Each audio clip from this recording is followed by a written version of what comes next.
జై శ్రీమన్నారాయణ. ఆపదాపహర్తారం దాతారం సర్వసంపదాం లోకావిరామం శ్రీరామం భూయో భూయో నమామ్యహం. మనోజం మారుతుల వేగం జితేంద్రియం ఉద్యవతారిష్టం వాతాత్మజం భానుయూతముఖ్యం శ్రీరామదూతం శిరసా నమామి. మనం ఇప్పుడు ఈ వీడియోలో జూన్ నెల ద్వాదశ రాశుల వారికి యొక్క మాస ఫలితాలు ఏ విధంగా ఉంటాయి. ముందుగా మేషరాశి వారి యొక్క ఫలితాలు. ఇందులో రవి యొక్క ఫలితాలు.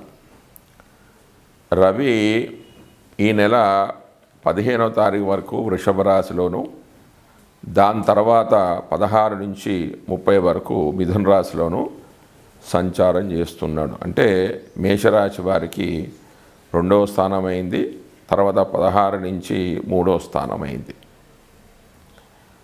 అయితే 2వ స్థానంలో సంచరించినప్పుడు రవి కొంత అశుభ ఫలితాలని కలిగజేస్తాడు. ఏంటంటే ధన సంపాదన అనేది ఎక్కువగా ఉండదు, కొంచెం కఠినంగా మాట్లాడుతూ ఉంటారు. కుటుంబంలో చిన్నపాటి గొడవలు జరుగుతూ ఉంటాయి. చిన్న విషయానికి కూడా ఆగ్రహానికి గురి అవుతూ ఉంటారు. ధన సంపాదన కోసం చేసే ప్రయత్నాలు అంతగా అనుకూలించవు. స్నేహితుల సహకారం కూడా అంత లభించదు. ముఖ్యంగా చెప్పాలంటే మానసిక స్థిరత్వం అనేది తగ్గిపోతూ ఉంటుంది.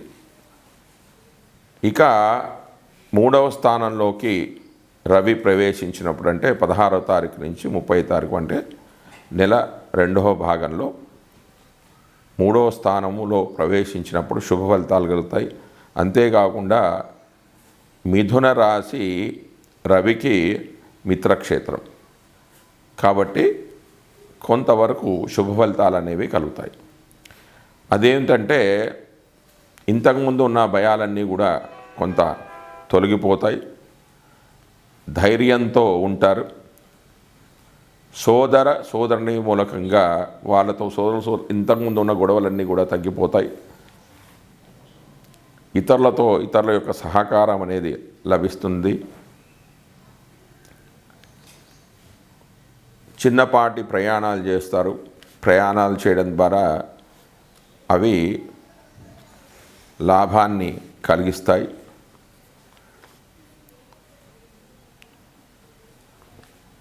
మిత్రులతోనూ బంధువులతోనూ ఇష్టాగోష్ఠి ఉంటుంది. విద్యాభ్యాసంలో అభివృద్ధి అనేది వీరికి కనిపిస్తూ ఉంటుంది. దాని తర్వాత కుజుడు యొక్క ఫలితాలు. కుజుడు జూన్ 1 నుంచి 7 వరకు కర్కాటక రాశిలోను, తర్వాత జూన్ 8 నుంచి 30 వరకు సింహరాశిలోను ప్రవేశిస్తున్నాడు, అంటే అక్కడ సంచరిస్తున్నాడు. కర్కాటక రాశిలో అంటే ఇది మేషరాశి వారికి 4వ స్థానం అయింది. 8వ తారీఖు 30వ తారీఖు సింహరాశిలో ప్రవేశించడం వల్ల ఇది 5వ స్థానం అయింది. ఈ 4వ స్థానంలో, 5వ స్థానంలో, 2 స్థానాల్లో కూడా కుజుడి యొక్క సంచారం వల్ల కొంచెం అశుభ ఫలితాలే కలుగుతాయి.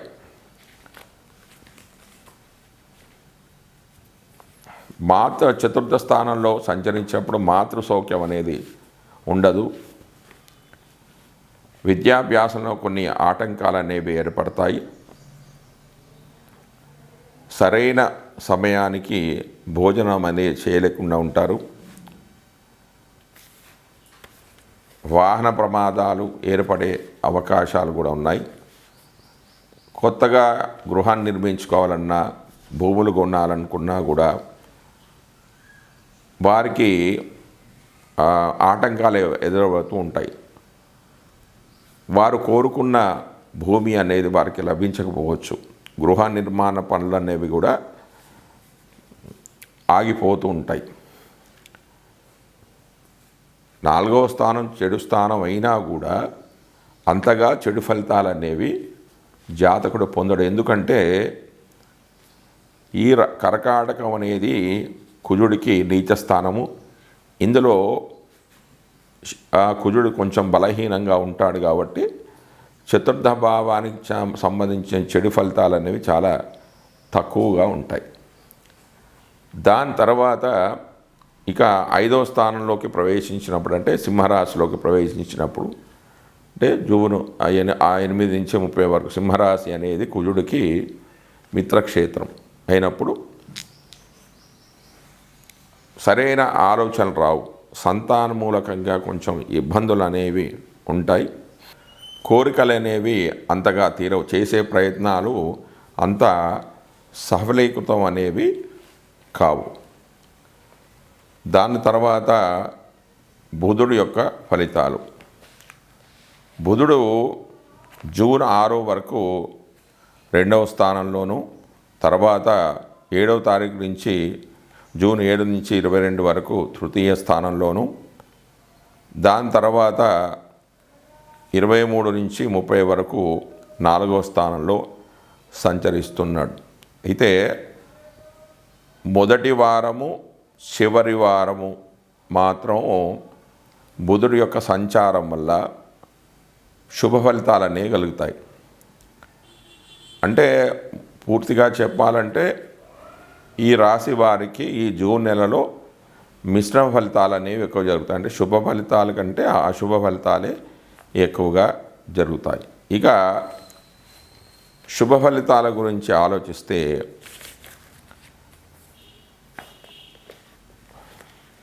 బ్యాంక్ బ్యాలెన్స్, లిక్విడిటీ, క్యాష్ అనేది పెరుగుతుంది. తమ వాక్కుతో ఇతరులను ఆకర్షిస్తారు. ధన సంపాదన కోసం చేసే ప్రయత్నాలు చాలా అనుకూలిస్తాయి. తన మాటలతో ఇతరులను ఆకర్షిస్తారు. విద్యార్థులకు, అంటే ప్రాథమిక విద్య చేసే విద్యార్థులకు మంచి అనుకూలంగా ఉంటుంది. మంచి మార్కులు సంపాదిస్తారు. వివిధ ప్రయాణాలు కూడా చేస్తారు. విలువైన వస్తువులు, ఆభరణాలు కూడా కొనుగోలు చేస్తారు. భూములు, భవనాలు కొంటారు. మాతృ సౌఖ్యం అనేది లభిస్తుంది. నూతనమైన వస్త్రాలు కొంటారు. ఆభరణాలు కూడా కొనుగోలు చేస్తారు. స్నేహితుల యొక్క సహకారం అనేది లభిస్తుంది. బంధుమిత్రులతో ఇష్టాగోష్ఠి కార్యక్రమాలు చేస్తారు. నిదానంగా కొంచెం ఆలోచించడం వల్ల తమ అనుకున్న పనులన్నీ కూడా చేస్తారు. పిత్రార్జితం అంటే తండ్రి ద్వారా ఆస్తి కూడా వీరికి సంక్రమిస్తూ ఉంటుంది. తర్వాత ఈ మధ్యకాలంలో, అంటే 7వ తారీఖు నుంచి 22 మధ్యలో 3వ స్థానంలో సంచరించడం వల్ల కొంచెం చెడు ఫలితాలు అనేవి కలుగుతాయి. అదేంటే చిన్న విషయాలకు కూడా కోపానికి గురి కావడం, సోదరులతో గొడవలు జరగడం, ప్రయాణాల్లో ఇబ్బందులు, కొన్ని రకాల భయాలు, చిత్తచాంచల్యం ఏర్పడడం, మనసు అనేది పరిపరి విధాలుగా ఆలోచించడం, కోఆపరేషన్ అంటే ఇతరుల యొక్క సహకారం అనేది లేకపోవడం లాంటివి జరుగుతాయి. తర్వాత గురువు యొక్క ఫలితాలు. గురువు ఈ నెల మొత్తం కూడా 3వ స్థానంలో సంచరిస్తూ ఉన్నాడు. వృషభ రాశి నుంచి మిథున రాశిలోకి సంచరించడం వల్ల ఈ యొక్క గురుడు ఈ రాశి వారికి అంతగా అనుకూల ఫలితాలు అనేవి ఇవ్వడు. గతంలో సంపాదించిన డబ్బులు కూడా కొంచెం ఖర్చు అవుతూ ఉంటాయి.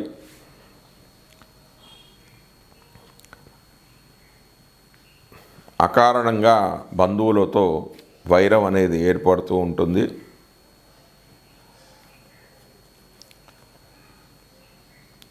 వివిధ రకాలైన శుభకార్యాలకై డబ్బులు ఎక్కువగా ఖర్చు పెడుతూ ఉంటారు. విద్యలో అనేక ఆటంకాలు అనేవి ఏర్పడతాయి.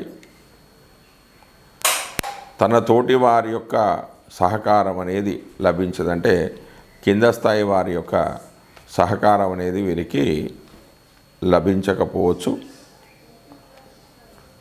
దాని తర్వాత శుక్రుడి యొక్క ఫలితాలు. మేషరాశి వారికి శుక్రుడు జన్మరాశిలో సంచరిస్తున్నాడు, అంటే అదే రాశిలో సంచారం చేస్తూ ఉన్నాడు. జన్మరాశిలో సంచారం చేసే శుక్రుడు శుభ ఫలితాలని కలిగజేస్తాడు. శుక్రుడు ఎక్కువగా 6, 7, 10 స్థానాల్లో తప్పితే మిగిలిన అన్ని స్థానాల్లో శుభత్వాన్ని కలిగజేస్తాడు.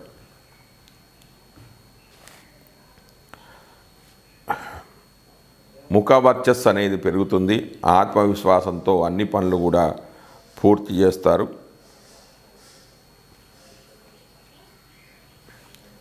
చేసే ప్రయత్నాలలో అనుకూలమైన ఫలితాలు వస్తాయి. అంటే అన్ని ప్రయత్నాలు కూడా ఏ ప్రయత్నాలు చేసినా కూడా అవన్నీ కూడా నెరవేరుతాయి. కోరికలన్నీ కూడా నెరవేరుతాయి. ఆరోగ్యం కూడా మంచి మెరుగుపడుతుంది. ఆ ఉద్యోగంలో అభివృద్ధి కనిపిస్తుంది. అంటే ప్రమోషన్స్ కూడా వీళ్లకు వచ్చే అవకాశం ఉంది. విందు వినోదాల్లో పాల్గొంటారు. విహారయాత్రలు చేస్తారు. ఇతరుల యొక్క సహకారం తీసుకుంటారు. ఇతరులకు కూడా వీరు సహకారాన్ని అందజేస్తారు. దాని తర్వాత శని యొక్క ఫలితాలు. శని మేషరాశి వారికి 12వ స్థానంలో సంచరిస్తూ ఉన్నాడు. అంటే దీన్ని ఏలినాటి శని అంటారంటే ప్రథమం 12, 1, 2 స్థానాల్లో సంచారాన్ని ఏలినాటి శని అంటారు. అంటే షాడేషాత్ శని. శని ఒక్కొక్క రాశిలో 2.5 సంవత్సరాలు సంచారం చేస్తాడు. 12 రాశిలో సంచారం అనేది శుభ ఫలితాలు ఇస్తుందా అంటే అది వారి జాతకంలో మొదటిసారి వస్తుందా, రెండవసారి, మూడవసారి వస్తుందా అనేది జాగ్రత్తగా పరిశీలించుకొని జాతక ఫలితాలు అనేవి వాళ్ళు చూసుకోవాలి. వీటికి ఒక్కొక్క పేర్లు ఉన్నాయి. మొదటిసారి ఏలినాటి శని వస్తే దాన్ని మంగు శని అని, రెండోసారి వస్తే పొంగు శని అని, మూడోసారి వస్తే దాన్ని కుంగు శని అని అంటారు. అయితే మొదటిసారి ఏలినాటి శని అంటే 12వ స్థానంలోకి వస్తే అనారోగ్య సమస్యలు, ధననష్టం కావడం, అగౌరవం, నిద్ర అంటే సరైన సుఖం లేకపోవడం, భోజన సౌఖ్యం లేకపోవడం లాంటివి జరుగుతాయి. ఇక రెండవసారి వస్తే మిశ్రమ ఫలితాలు కలుగుతాయి. భయం కలగడం, నిద్రలేమి కలుగుతూ ఉంటాయి. మూడవసారి వస్తే దాన్ని కుంగుశని అని అంటామని చెప్పుకున్నాం కదా. శక్తిహీనత అంటే బలం తగ్గిపోవడం, శరీరక బలం అనేది తగ్గిపోవడం, మనోచింతనలు, రోగ భయము, నిద్రలేవి అనేవి ఏర్పడుతూ ఉంటాయి. ఇంతే కాకుండా శని ప్రారంభమైన రోజులను బట్టి కూడా ఫలితాలు ఉంటాయి. అంటే శని ప్రారంభమై 3 నెలల 10 రోజులు అయిందనుకోండి, అంటే 100 రోజులలో శరీరంలో ముఖం మీద ప్రభావాన్ని చూపిస్తూ ఉంటాడు. దానివల్ల హాని, పీడ లాంటివి జరుగుతుంటాయి. దాని తర్వాత 1 సంవత్సరం 10 రోజుల కాలంలో అంటే 400 రోజులలో కుడి భుజం మీద ప్రభావాన్ని చూపిస్తాడు. దీని యొక్క ఫలితాలు ఏంటంటే జయం కలుగుతుంది, లాభం కలుగుతుంది. దాని తర్వాత 1 సంవత్సరం 8 నెలలు అంటే దాదాపుగా 600 రోజులు. ఈ సమయంలో పాదాల మీద అంటే తల తిప్పడము, ఆందోళన, అశాంతి నెలకొని ఉండడం లాంటివి జరుగుతాయి. దాని తర్వాత 1 సంవత్సరం 4 నెలల 20 రోజుల కాలంలో ఏం జరుగుతుంది అంటే దాదాపుగా 500 రోజులలో హృదయానికి సంబంధించిన ఆ శరీరాంగం మీద ప్రభావం చూపిస్తుంటుంది. ధనప్రాప్తి, గౌరవం, కీర్తి అనేవి కలుగుతాయి. దాని తర్వాత 1 సంవత్సరం 1 నెల 10 రోజుల కాలంలో అంటే దాదాపుగా 400 రోజుల్లో ఎడమ భుజం మీద శని తన ప్రభావాన్ని చూపిస్తాడు. అదేంటంటే రోగాల బాధపడడం, దుఃఖాలు కలగడం లాంటివి జరుగుతూ ఉంటాయి. దాని తర్వాత 10 నెలల కాలం అంటే 300 రోజుల కాలంలో శిరస్సు పైన ప్రభావాన్ని చూపిస్తాడు. దాని యొక్క ఫలితాలు ఏమిటంటే సంతోషం కలుగుతుంది, లాభాలు ఉంటాయి. అటుపై 6 నెలల 20 రోజుల కాలంలో అంటే దాదాపుగా 200 రోజుల సమయంలో కళ్ళ మీద ప్రభావం అంటే మర్యాద, మన్నన, గౌరవాలు కలగడం, సంతోషం, కీర్తి కలగడం లాంటివి జరుగుతాయి. దాని తర్వాత చివరి 200 రోజులు అంటే 6 నెలల 20 రోజుల సమయంలో గుదము అంటే దుఃఖము, హాని అనేవి కలుగుతూ ఉంటాయి. అంటే వీటన్నిటినీ చూసుకొని ఫలితాలన్నీ చెప్పుకోవాలి. అమ్మో ఏలినాడు శని అనగానే భయం పడకూడదు. ఎందుకంటే శని కర్మకారకుడు. శని భగవానుడు వారి జాతకంలో బలంగా ఉంటేనే వారి వృత్తులలో కానీ వ్యాపారాల్లో కానీ రాణిస్తాడు. కాబట్టి వారి యొక్క జాతకాన్ని బట్టి, పూర్వజన్మ సుకృతాన్ని బట్టి శని యొక్క ప్రభావాలు ఈ శనియే కాకుండా ఏ మిగతా గ్రహాల యొక్క ప్రభావాలు ఉంటాయి. ఏ జాతకంలో ఏ గ్రహం కూడా పాపగ్రహం కాదు. మనం పూర్వజన్మలో చేసుకున్న సుకృతాన్ని బట్టి అవి పాప ఫలితాన్న శుభ ఫలితాన్న ఇవ్వడం అనేది జరుగుతూ ఉంటుంది. ఇక శని ఫలితాల తర్వాత రాహు యొక్క ఫలితాలు.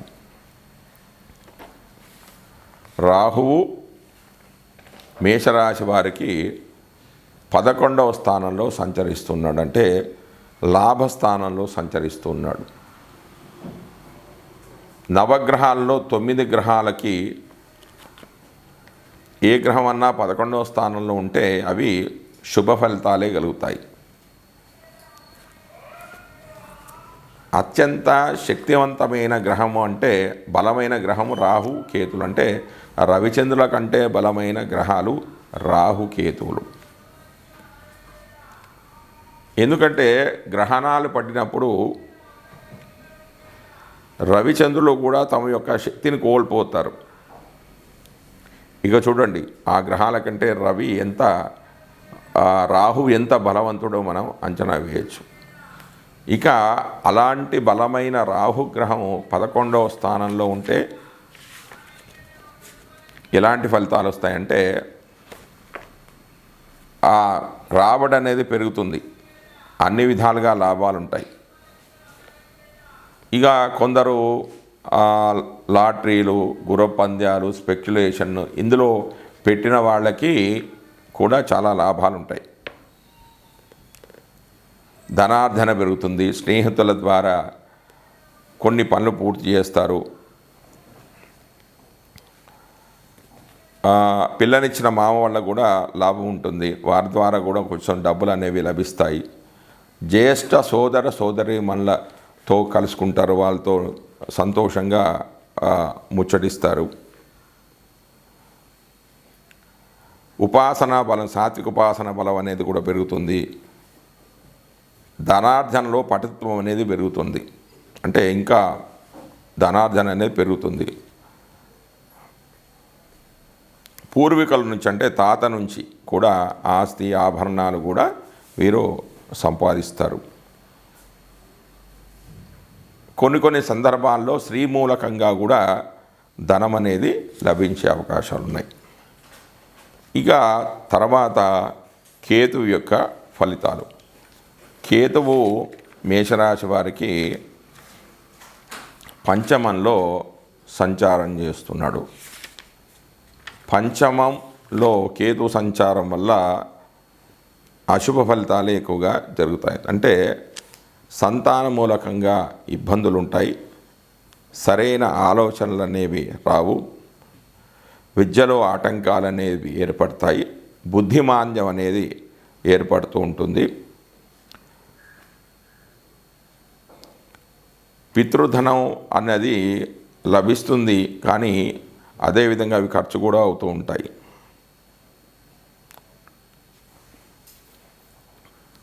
తాము కోరుకున్న కోరికలు ఏవైనా ఉన్నాయో అవన్నీ నెరవేరడం చాలా కష్టమే. దాని ద్వారా కొంచెం చికాకు, వైరాగ్యం అనేవి ఏర్పడే అవకాశాలు అనేవి ఉన్నాయి. జై శ్రీమన్నారాయణ.